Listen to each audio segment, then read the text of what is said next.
உணவால் இணையும் உள்ளங்களுக்கு வணக்கம். இந்த வீடியோல சன்னா மசாலா எப்படி செய்யலான்னு பார்க்கலாம். இது செய்யறதுக்கு 200 கிராம் வெள்ளை கொண்ட கடலையை 8 மணி நேரம் தண்ணியில ஊற வச்சு அப்புறம் அதை குக்கர்ல போட்டு அது மூழ்கிற அளவுக்கு தண்ணியும் 1/4 டீஸ்பூன் உப்பும் சேர்த்து 6 விசில் விட்டு வேக வச்சு வச்சிருக்கேன். இதுல இருந்து ஒரு கைப்பிடி அளவு எடுத்து மிக்சி ஜார்ல போட்டு இந்த மாதிரி அரைச்சு வச்சுக்கலாம். இந்த அளவுக்கு வெங்காயம், தக்காளி, பச்சை மிளகாய், கொத்தமல்லி எடுத்துக்கலாம். இது எல்லாத்தையும் இப்படி கட் பண்ணி வச்சிருக்கேன். மிளகாய்த்தூள் 1 டீஸ்பூன், தனியாத்தூள் 2 டீஸ்பூன், சன்னா மசாலா தூள் 2 டீஸ்பூன், இஞ்சி பூண்டு விழுது 3 டீஸ்பூன், எண்ணெய் 7 டீஸ்பூன், அப்புறம் தேவையான அளவு உப்பு. முதல்ல ஸ்டவ் ஆன் பண்ணிட்டு பாத்திரத்துல எண்ணெய் ஊத்திக்கிறேன்.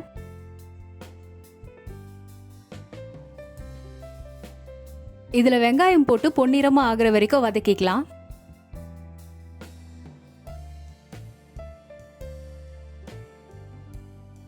வெங்காயம் பொன்னிறமா ஆயிடுச்சுங்க. இது கூட பச்சை மிளகா, இஞ்சி பூண்டு விழுது சேர்த்து இஞ்சி பூண்டோட பச்சை வாசனை போற வரைக்கும் வதக்கிடலாம்.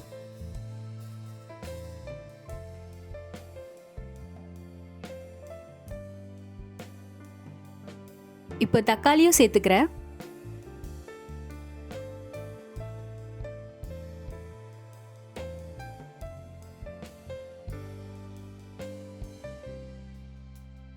தக்காளி நல்லா வதங்கி பச்சை வாசனை போனதுக்கு அப்புறம் எடுத்து வச்ச மிளகாத்தூள், தனியாத்தூள், சன்னா மசாலா தூள் போட்டுக்கிறேன்.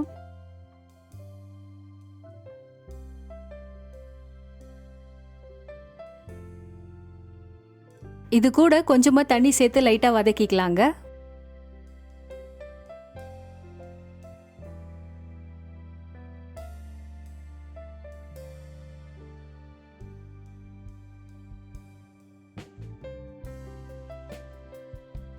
இப்போ இதில் வேக வச்சிருந்த கொண்டக்கடலை தண்ணியோட இன்னும் கொஞ்சம் உப்பு சேர்த்து கலந்து விட்டுக்கலாம்.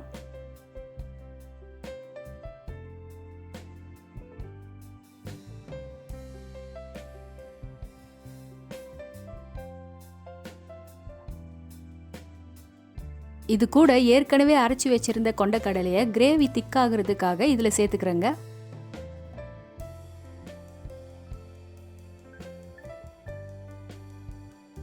அஞ்சு நிமிஷத்துக்கு மீடியம் ஃப்ளேமில் கொதிக்க வச்சிடலாம்.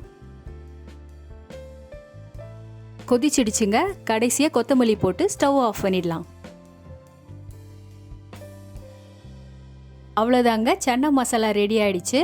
இதை பூரி, சோளா பூரி கூட சேர்த்து சாப்பிடும்போது சூப்பராக இருக்கும். நீங்களும் ட்ரை பண்ணி பாருங்கள்.